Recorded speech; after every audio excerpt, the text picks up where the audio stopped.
got you.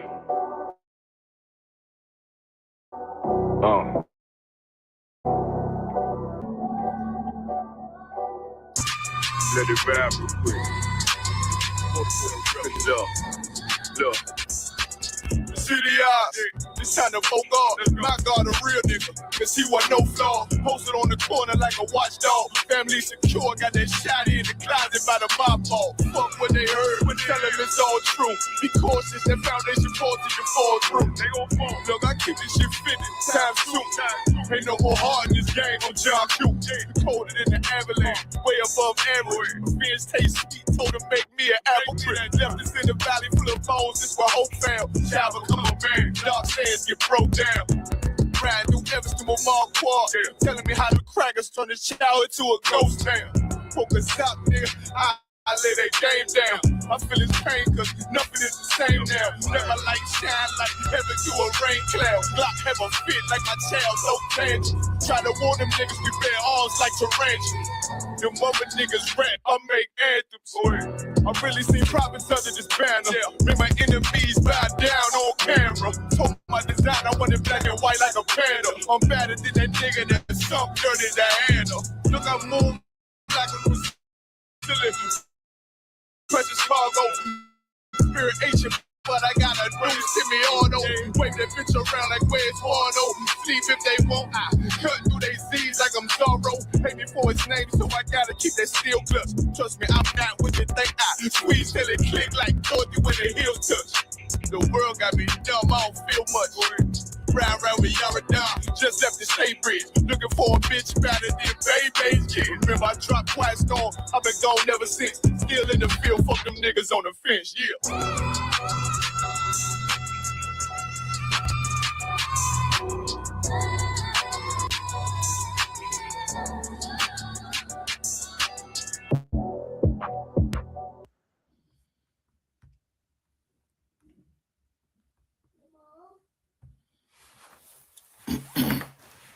Shalom Israel, Yah B'Shem Shabrak, a thumb to the brothers, Yah Shamal, a thumb B'Shem Shah to the sisters.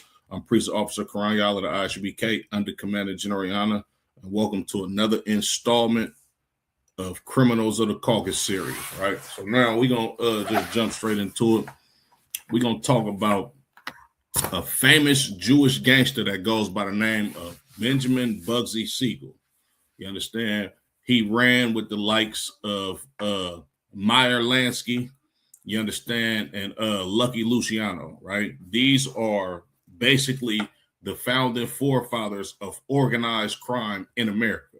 You understand? But what stood out about Benjamin Bugsy Siegel was the fact that he is Jewish, you understand, or a so-called Jew, right? Of course, in the IGBK, we understand that Blacks, Latinos, and Native American Indians are the real Jews, according to history, archaeology, and prophecy. You understand? But him being a Jew, right? When you, or him being Jewish, excuse me, when you think of the Jewish community, these people are looked at as the chosen people of God and a righteous people. You understand? For the most part, this is what the world looks at a Jewish person, you understand, or a person that claims to be a Jew, you understand, which I'm going to show y'all that that's completely false, especially with this cat right here. And he wasn't the only Jewish cat that was a gangster, a criminal, and a thug. Meyer Lansky was also a gangster, a criminal, and a thug. You understand? I'm going to do one on him probably the next episode, but also Arnold Rothstein, you understand? The cat that fixed the 1919 World Series, you understand? He was also a Jewish gangster, criminal, and a thug. And he was the one that mentored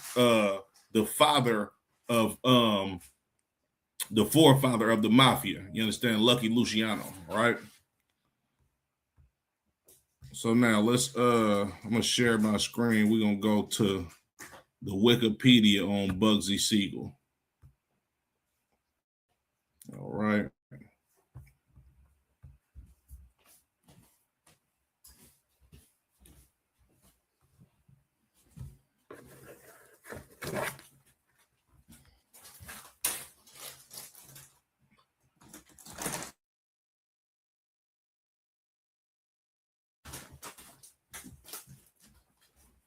Okay, so let's get into it, right? Benjamin Bugsy Siegel, right? Y'all can see this picture of him right here. You understand? You know, typical white man. You understand? Slick back hair in a suit. You understand? Looks unalarming, unassuming to be a criminal, which he is the quintessential. You understand? Him and every white man in the suit. These are your model criminals of the whole goddamn world. You understand? When you look at so-called blacks, Latinos, and Native American Indians, we get a bad rap for how we dress, you understand, in urban streetwear, right? But the biggest criminals on planet Earth, they never wore white t-shirts, you understand, sports apparel, none of that, you understand? They wore suits, you understand, right? So now, Benjamin Bugsy Siegel, born February 28th, 1906. You understand? Died June 20th, 1947, right? Now, understand this, right? Benjamin Bugsy Siegel died in 1947, right?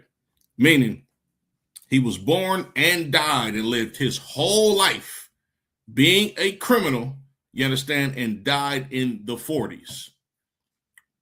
Black people didn't even know what the hell drugs was in the 40s.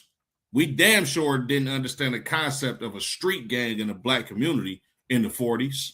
You understand? Criminality, you understand, as far as what society deems to be a criminality in the black community, as far as being a drug dealer, a pimp, you understand, that type of stuff.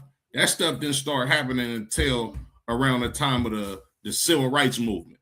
You understand? The early 60s, late 60s to the 70s. But Meyer Lansky, him and his cronies, you understand, him personally, he was born in the early 1900s and died in the 40s and lived a full life of crime before you ever heard of a Blood, a Crip, a GD Vice Lord, crack cocaine, a Freeway Ricky Ross, BMF, any of that stuff. You understand? Because this is their culture, right? And I like to reiterate, the reason for this series is not to glorify these devils. You understand? The reason for this series is for blacks, Latinos, and Native Indians to understand that being a criminal does not come from us, nor is it our way of life. And we need to go ahead and give that way of life or that type of thinking or the glorifying of these gangsters back to them white boys. You understand? It says he was an American mobster who was a driving force behind the development of the Las Vegas Strip. You understand? And he absolutely was. You understand? The mob had a strong hand in starting up the economy and the criminal underworld of Las Vegas. Hence the name, aka Sin City. You understand? These devils are a sinful race of people, right? Along with his childhood friend and fellow gangster, Meyer Lansky, also Jewish, Siegel was influential, within the Jewish American mob, the Italian American mob, and a largely Italian Jewish coalition known as the National Crime Syndicate. You understand? The National Crime Syndicate was a bunch of Jewish and Italian thugs that banded together to get rich, you understand, off of crime, period. Described as handsome and charismatic, Siegel became one of the first front page celebrity gangsters. You understand? You see all of these young brothers that's taking pictures with guns. You understand that's you know, in the news for catching Ricos. You understand? Look at what's going on with Lil Durk and the brother Pooh Shiesty that just came home not too long ago. You understand? All of these black rappers, you understand, they literally modeled themselves after white criminals. You understand it? Like we're literally reading about a man named Benjamin Bugsy Siegel. Does his name sound familiar to you? Is there not a Philadelphia rapper named Beanie Siegel? Yeah, he modeled himself after this criminal.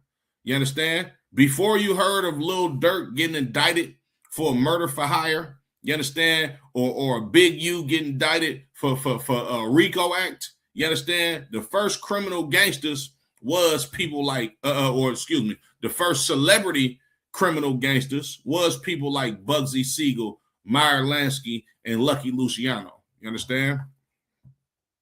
Siegel was one of the founders and leaders of Murder Inc. and became a bootlegger during American Prohibition. Murder Inc., that was a cold band of Italian and Jewish gangsters that took out murder for hire contracts on other Caucasians that jumped out of line as far as their criminal underworld, right? They said he was a bootlegger during American Prohibition. You understand? Just like John F. Kennedy's father, right? Al Capone and a number of other Caucasian criminals, right? After the 21st Amendment was passed in 1933, repealing prohibition, he turned to illegal gambling. In 1936, Siegel left New York and moved to California. His time as a mobster during this period, was mainly as a hitman and muscle, and he was noted for his prowess with guns and violence. In 1941, Siegel was tried for the murder of friend and fellow mobster Harry Greenberg, who had turned informant. He was acquitted in 1942. So not only was this dude a bootlegger, you understand? Not only was he involved in illegal gambling, but his bread and butter was murder for hire. You understand?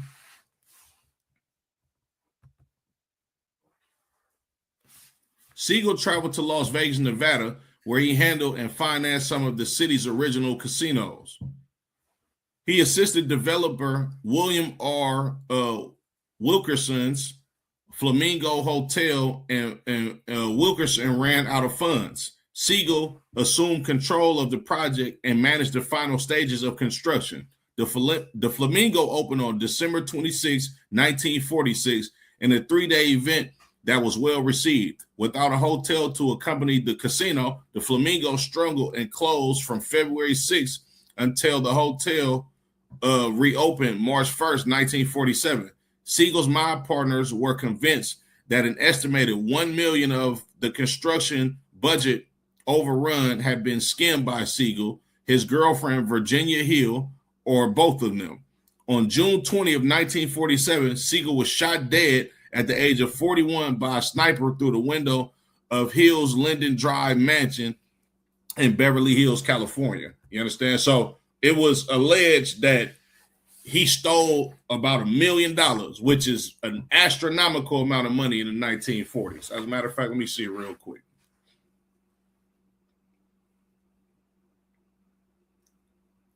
How much is $1 million in 1947 worth today? Good night. That's about $14.53 million. So about $14.5 million he stole from his business partners, right? Allegedly. I mean, they unalived him for it, so obviously somebody believed it. You understand? Beanie Siegel was born on February 28, 1906, in the Williamsburg neighborhood of Brooklyn in New York City, the second of 5 children of a poor Ashkenazi Jewish family that had immigrated to the U.S. from Galicia, from the Galicia region of what was the Austria-Hungary, now part of Poland and Ukraine. His parents, Jeannie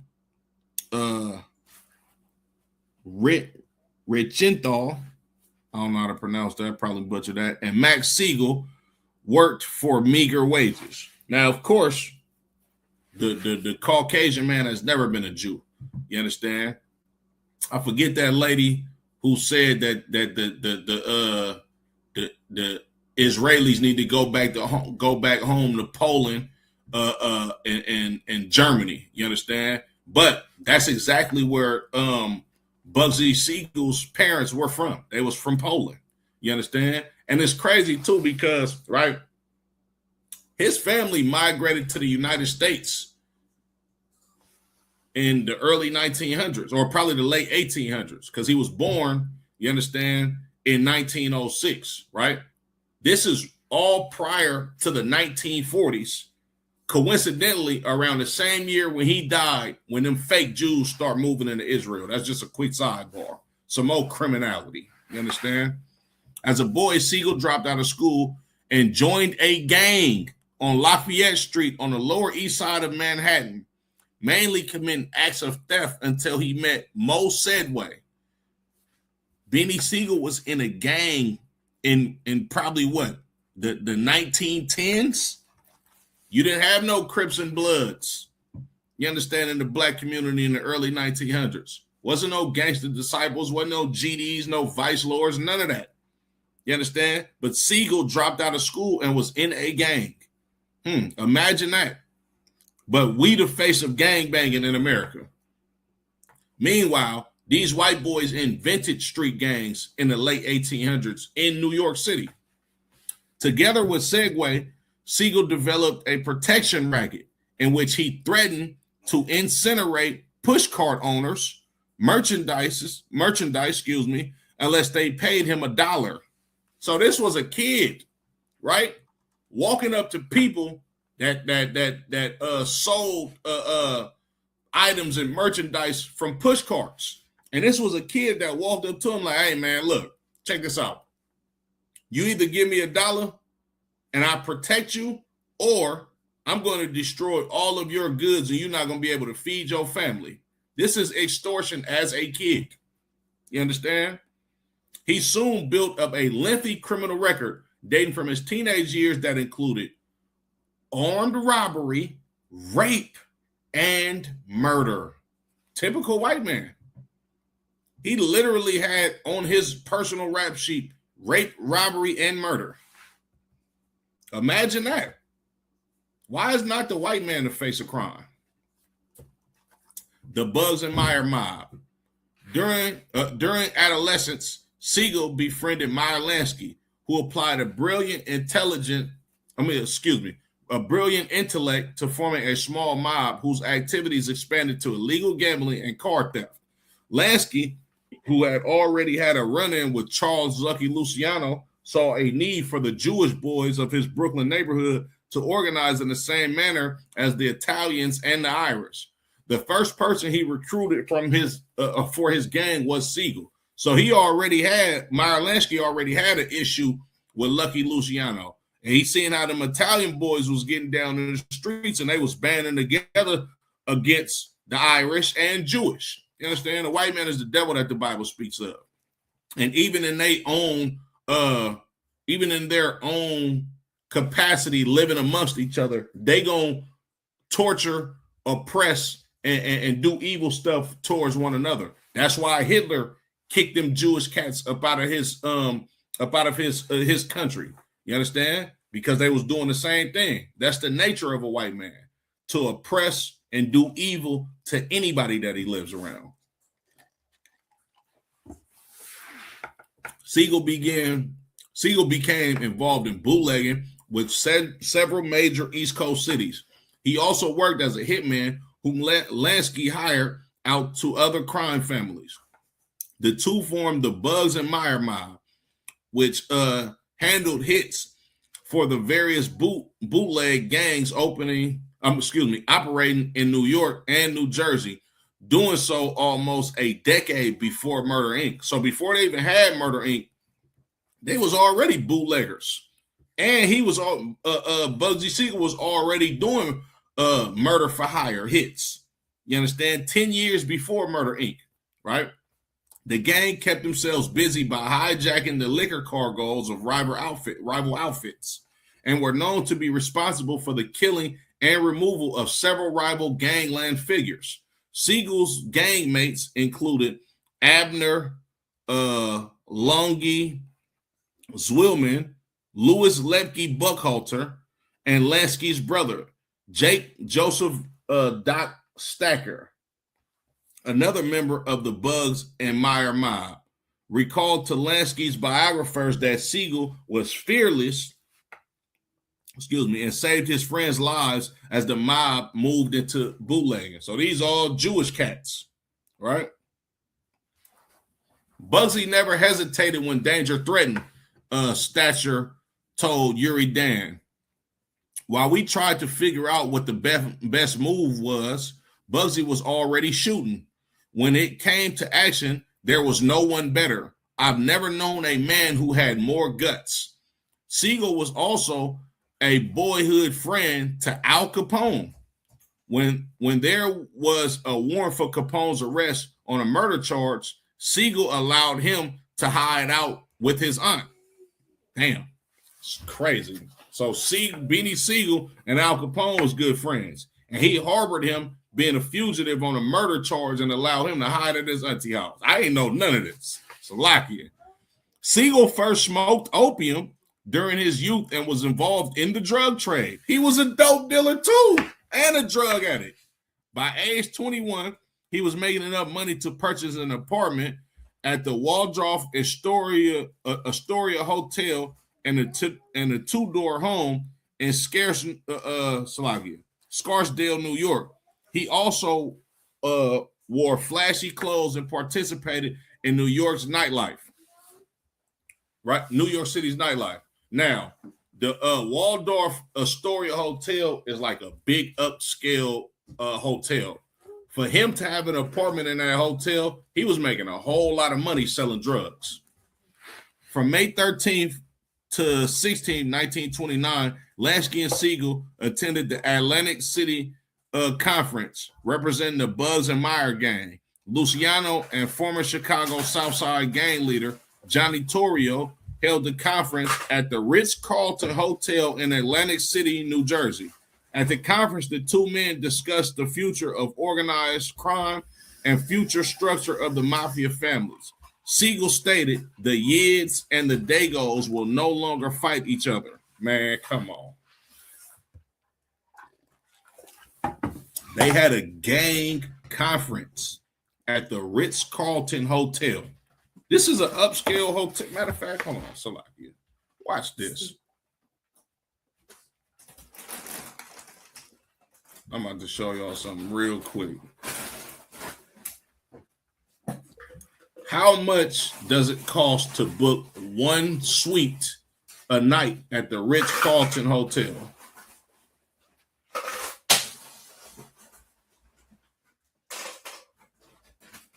It's a booking a one-night stay in a suite at a Ritz-Carlton Hotel typically ranges from approximately $700 to over $15,000 per night. Now they having conferences in this hotel, so of course they're not. I'm quite sure because a lot of these hotels they got boardroom meetings and ballrooms in it. These is a lot of gangsters coming together to conduct business in these hotels. I'm sure they was renting out conference rooms, ballrooms, all of this, catering food, everything. You understand? And this was a 3-day event. Man, they spent thousands of dollars in this hotel in the 1920s, right? Marriage and family. On January 28, 1929, Siegel married Esther Krakauer, his childhood sweetheart. They had two daughters, Millicent Siegel, later Millicent Rosen, and Barbara Siegel, later Barbara Saperstein. Of course, they married two other Jewish men. Siegel had a reputation as a womanizer, and the marriage ended in 1946. Okay. So now let's get to Murder Incorporated, right?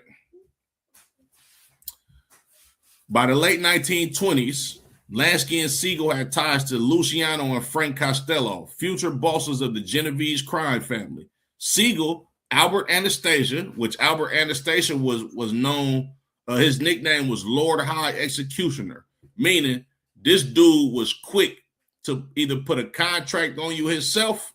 Put a contract on you or go carry out the unaliving himself.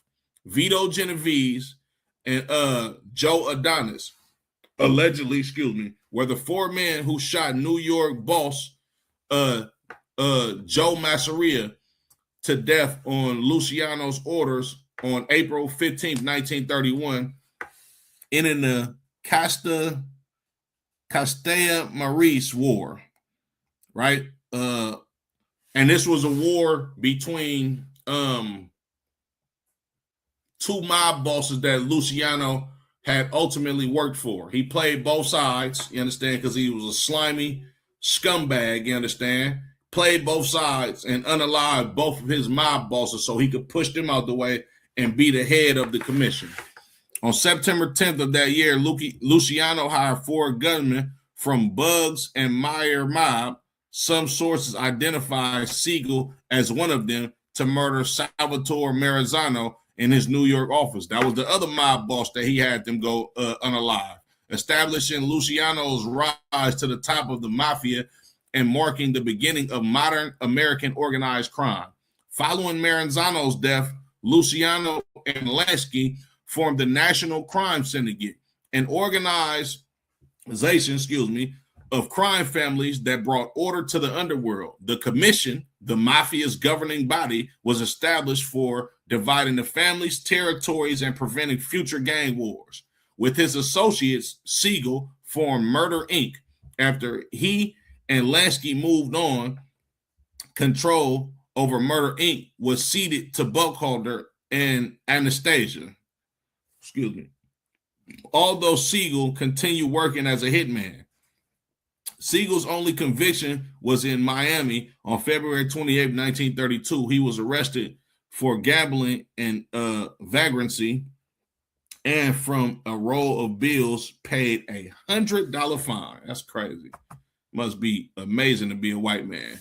During this period, Siegel got into a dispute with the Fabrizio brothers, associates of Wax and Gordon, Gordon had hired the brothers from prison after Lansky and Siegel gave the IRS information about Gordon's tax evasion, resulting in Gordon's imprisonment in 1933. So hold on. Not only was this dude a gangster, not only was he a murderer, a drug dealer, a rapist, he was a snitch. Come on, man. The more you know about these slime balls. Siegel hunted down and killed the Fabrizos after they made an assassination attempt on him and Lansky by penetrating Siegel's heavy fortified suite at the Waldorf Astoria with a bomb. After the death of his two brothers, Tony Fabrizio had begun to write a memoir and gave it to an attorney. One of the longest chapters was to be a section on the nationwide Kill for Hire squad led by Siegel. However, the mob discovered Tony's plans before he could carry them out. In 1932, after checking into a hospital to establish an alibi and later sneaking out, Siegel joined two accomplices in approaching Tony's house and posing as detectives to lure him outside, gun him down. In 1935, Siegel assisted in Luciano's alliance with Dutch Schultz, you understand, another Jewish gangster who was a racketeer, and he tried to push up on the Harlem's number racket, right? And killed rival loan shark brothers Louis Pretty Amberg and Joseph Amberg.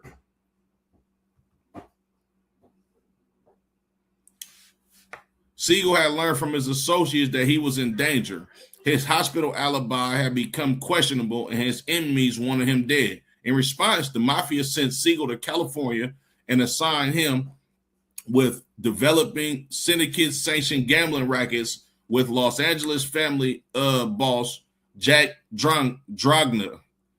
Once in Los Angeles, Siegel recruited gangster Mickey Cohen, who was another Jew, right, as his chief lieutenant.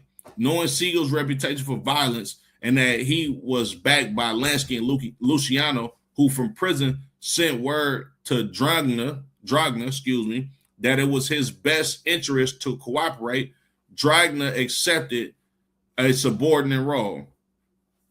On tax returns, Siegel claimed to earn his living through legal gambling at Santa Anita Park. He took over Los Angeles numbers racket and used money from the syndicate to help establish a drug trade route from Mexico and organize circuits with the Chicago outfit Wire Services. By 1942, $500,000 a day was coming from the syndicate's booking wire operations. Damn, these boys was getting a whole lot of money. You understand? Black, Latino, and Native American Indians, understand this. You are not a criminal. You're terrible at being a criminal. This is the white man's job. They are outstanding at this shit. You understand? They was making $500,000 a day from one racket in 1942. You got niggas standing on the corner selling drugs that can't even make $1,000 a week. Salakia.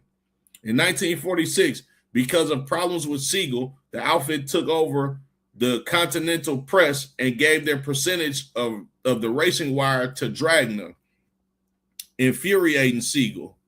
Despite his complications with the wire services, Siegel controlled several offshore casinos and a major prostitution ring. So he was a pimp also. This cat was a drug dealer, a murderer, a drug addict, a pimp, a thief, a bootlegger. He was every damn type of criminal you can be. He also maintained relationships with politicians, businessmen, attorneys, accountants, and lobbyists who fronted for him. And of course, you can't have legal gambling, you understand, from men. You can't fund legal gambling from illegal funds without having political ties. In Hollywood, Siegel was welcome in the highest circles and befriended movie stars. He was known to associate with George Raft, Clark Gable, Gary Cooper, and Cary Grant, as well as studio executives Louis B. Mayer and Jack L. Warner. Actress Jean Harlow was a friend of Siegel and godmother to his daughter Millicent. Siegel purchased real estate and threw lavish parties at his Beverly Hills home. He gained admiration from young celebrities including Tony Curtis, Phil Silvers, and Frank Sinatra. Siegel had several relationships with prominent women, including socialite Countess Dorothy DeFrasso. I might have butchered that, Slovakia. The alliance with the Countess took Siegel to Italy in 1938, where he met fascist dictator Benito Mussolini, to whom Siegel tried to sell weapons. Man, these dudes was real criminals. Siegel also met Nazi leaders Hermann Göring and Joseph Goebbels, to whom he took an instant dislike and later ordered to kill. He only relented because of Countess's anxious pleas. So he was going to kill some Nazi leaders. And of course, he took dislike to him. He was Jewish.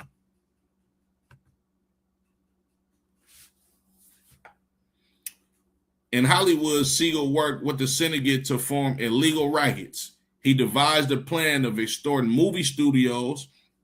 He would take over local trade unions and stage strikes to force studios to pay him off so that the unions would start working again. Siegel borrowed money from celebrities and did not pay them back, knowing that they would never ask for the money.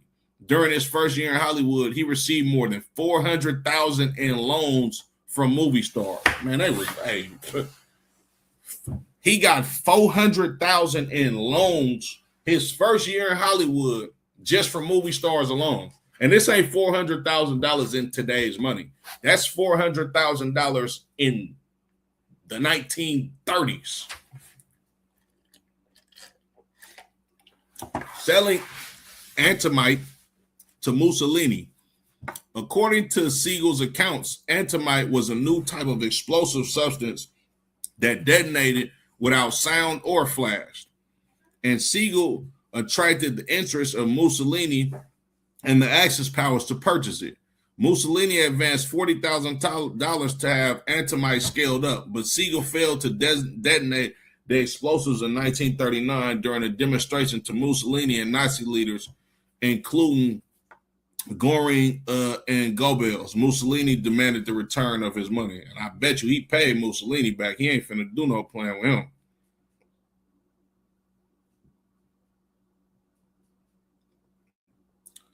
Yeah, this cat was an all-around criminal. Hold on, Salakia.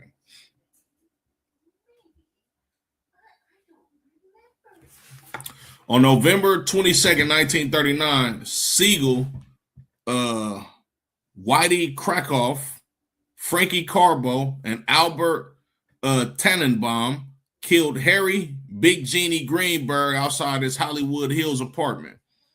Greenberg had threatened to become a police informant, and Buckhalter,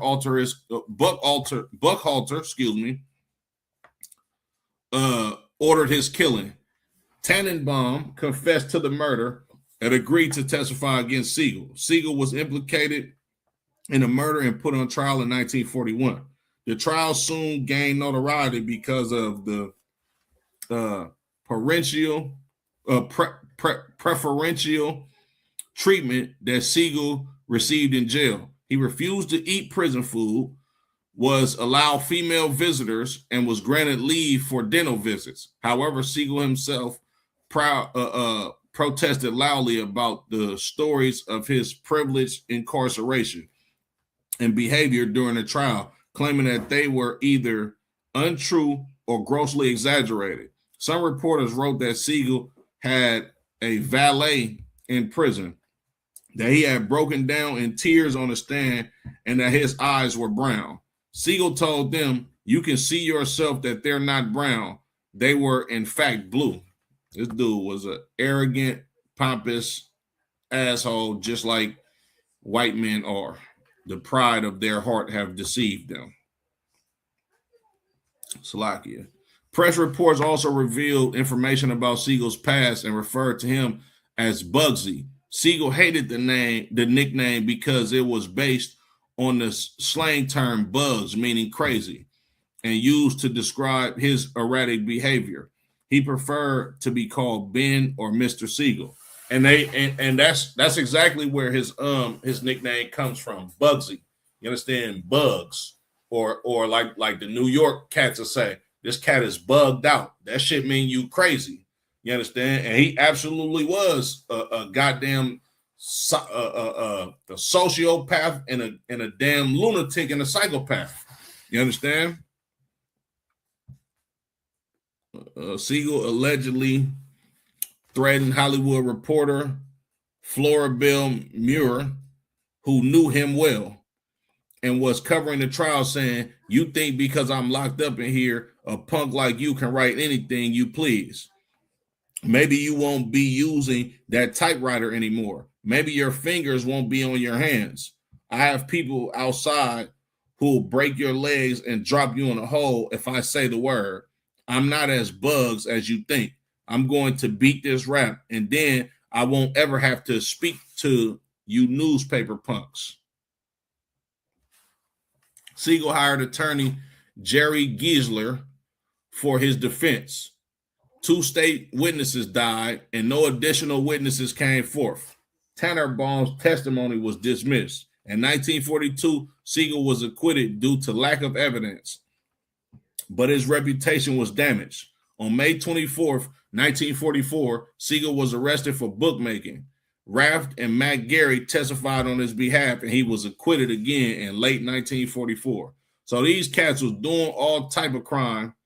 You understand? This cat was doing all type of crime and just getting away with it. You understand? As he so pleased. You understand? Salaki, I'm gonna keep going.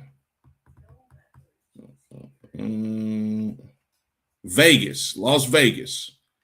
Problems with the outfit's wire service had cleared up in Nevada and Arizona, but in California, Siegel refused to report business.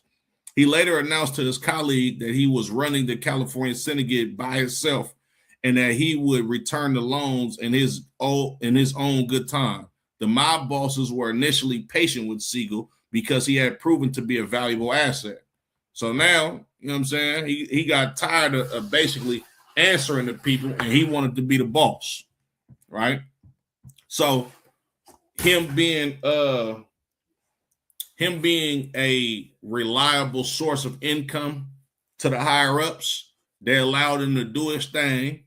You understand? And they allowed him to return their money on his terms because he had done so much with putting money in their pockets.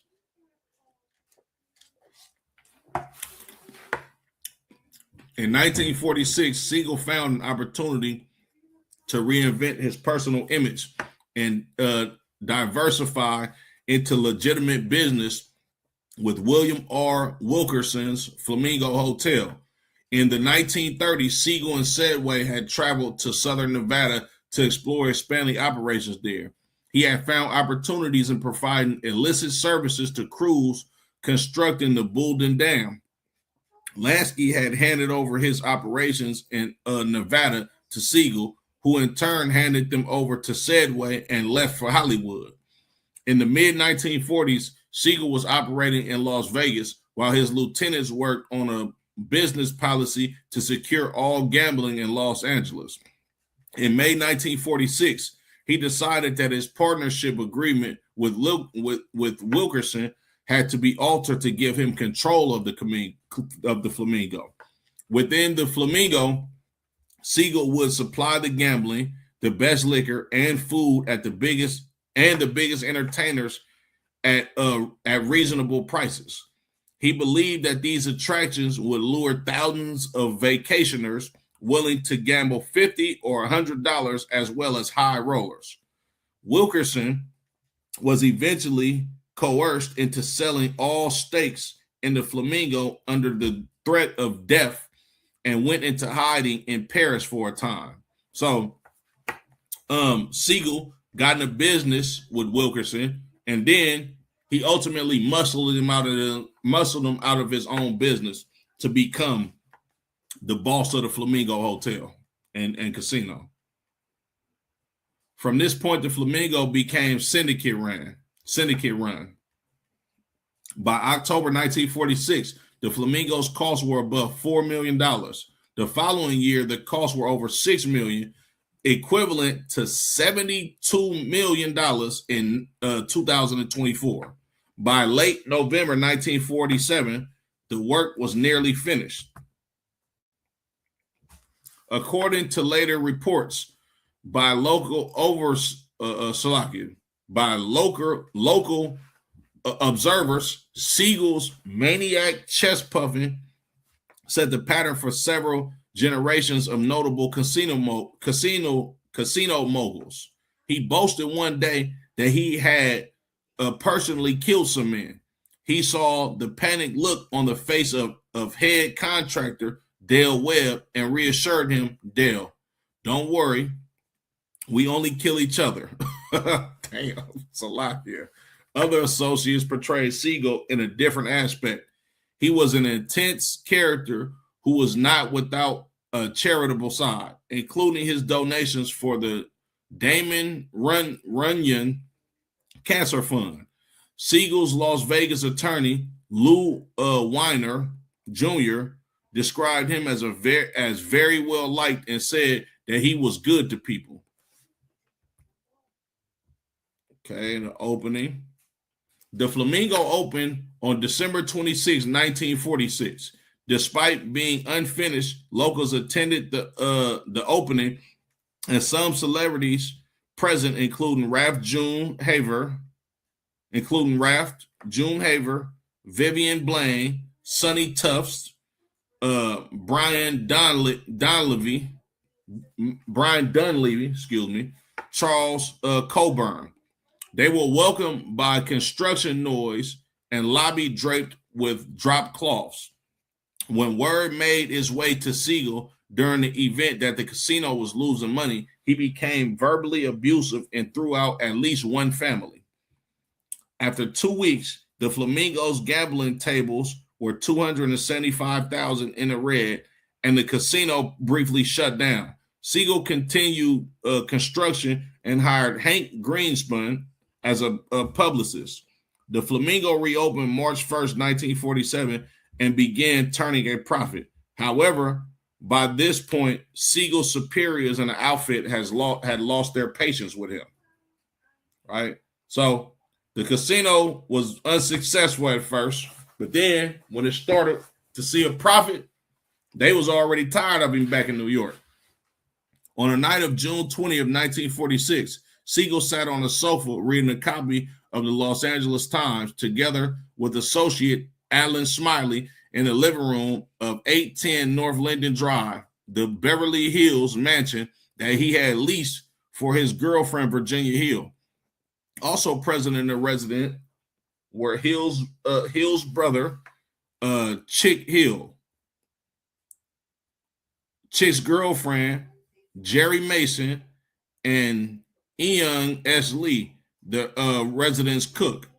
A little before 11 p.m., an unknown assailant fired into the living room through a window with a .30 caliber M1 carbine at a range of just 14 feet from the archway in the driveway of the house, resting his weapon on a trellis just outside the window. The assailant could not be seen from the street due to an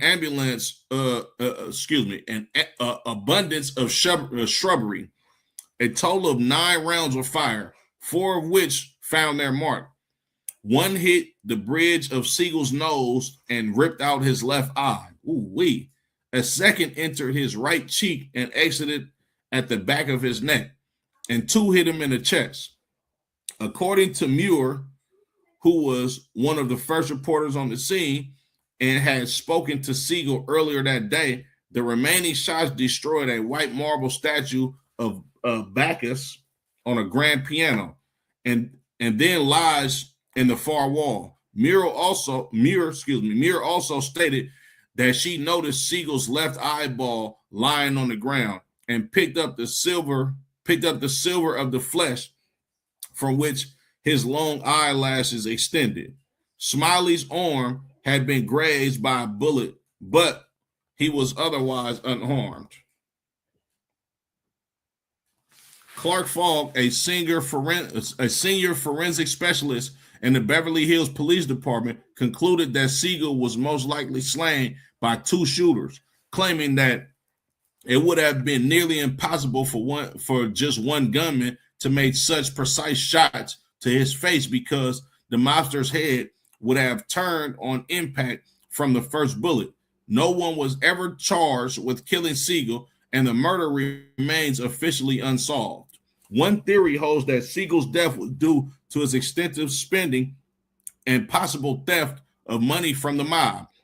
In 1946, a meeting had been held with the board of directors of the National Crime Syndicate in Havana so that Luciano, who by that time had been exiled to Sicily, could attend.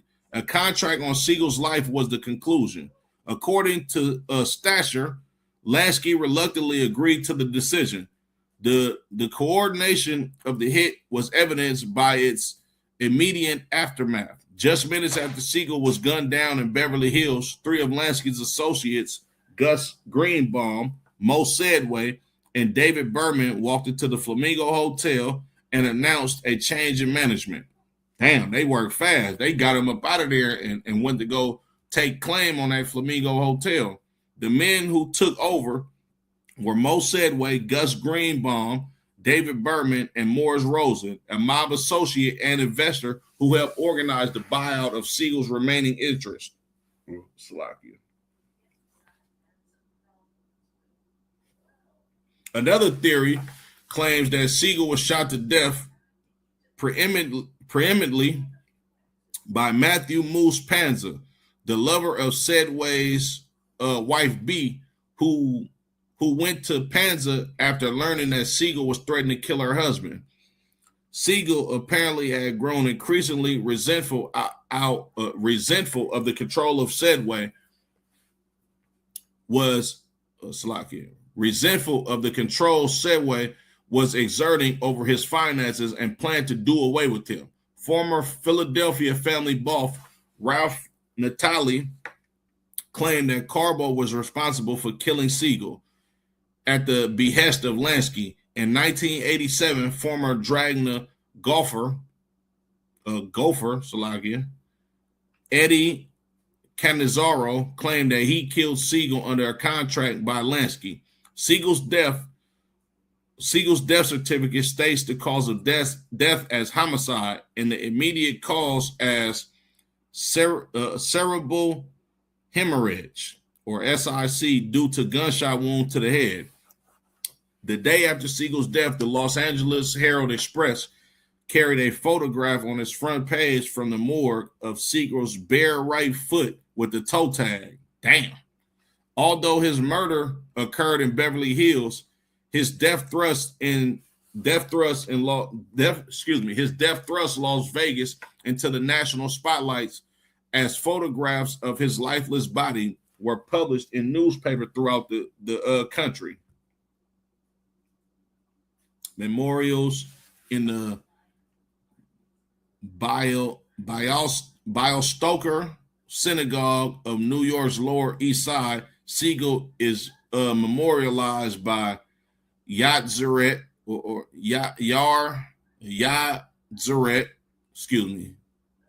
Ziet remembrance plaque that marks his death date so mourners can say Kiddush for the anniversary. Siegel's plaque is below that of Max Siegel, his father, who died just 2 months before his son. On the property at the Flamingo, Las Vegas, between the pool and wedding chapel, is a memorial plaque to Siegel. I understand. Well, that was the gist of his life. You understand? Slovakia.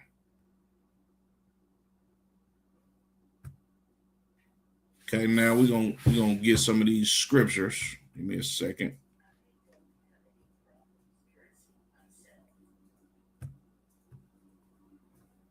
Get a couple of scriptures. And like I said, this series is not to glorify these criminals and these thugs. You understand?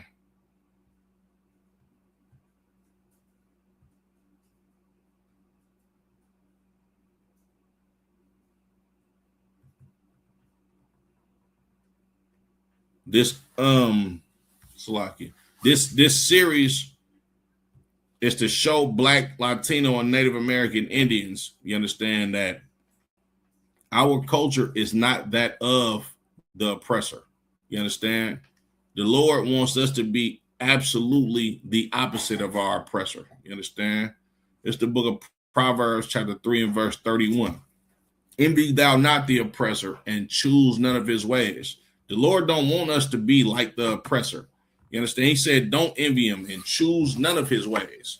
You understand? All throughout these scriptures and the laws of the Bible, our laws prevent us from being like the oppressor.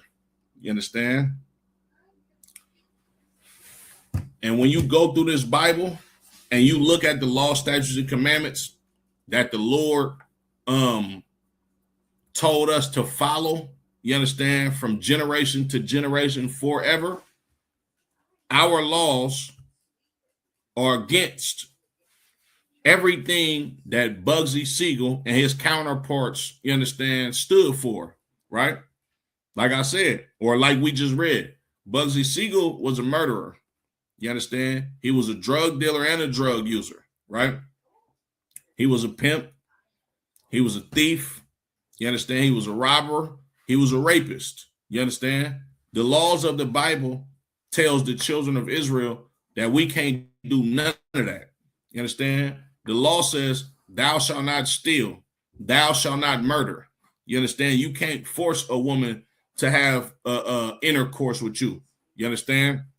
We are not to be robbers, thieves. You understand? That's what them people do. Get them people back their culture. You understand? This was a short one. Make sure y'all like, share, subscribe. You understand? And if you got a young brother out there that's struggling with wanting to live the street life, you understand? Show him this Criminals of the Caucasus series. You understand? Because yeah, you got you have certain white men, you understand, that actually were successful criminals. You understand? But right, that's not the way of life for us. As a matter of fact, hold on. Let me pull another scripture before I go.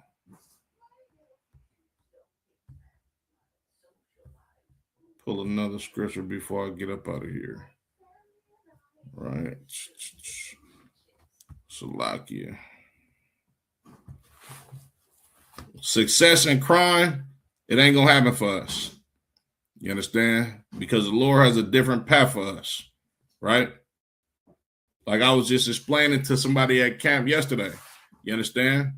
When you read about the laws of the Most High God and the punishments that happen to the children of Israel, it's because the Most High God is a father. You understand? And what is a father that's going to do that loves his children? He's going to discipline them. He's going to chastise them. And that's exactly what the Most High does for the children of Israel. It's why you don't have no successful criminals. You understand? Big Meats did a whole bunch of years in jail.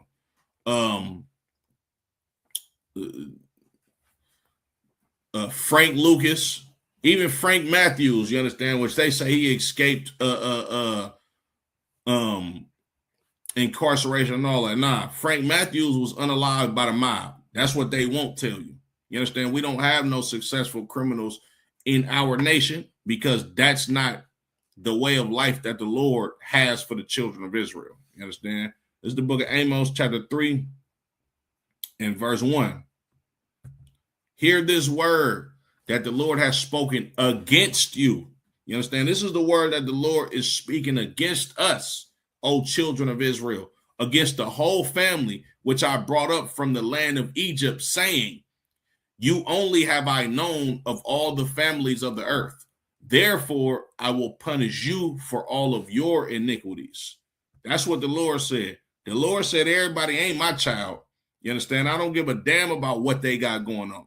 Of course, the Lord is going to ultimately judge everybody for sinning against the children of Israel, but we pay for our punishments, you understand, because the Lord loves us. You understand? With that being said, Yahweh Shemal Shabrak a thumb to the brothers, Yahweh Shemal a thumb by Shemal Shah to the sisters. Like I said, like, share, subscribe, and share this Criminals of the Caucasus series with that young brother, that young sister who glorifies the life of crime and that you see that's going down the wrong path. Show them that this ain't your culture. You understand? Yeah, these white boys can be successful in this crime, but it's not going to be the same for you. Shalom.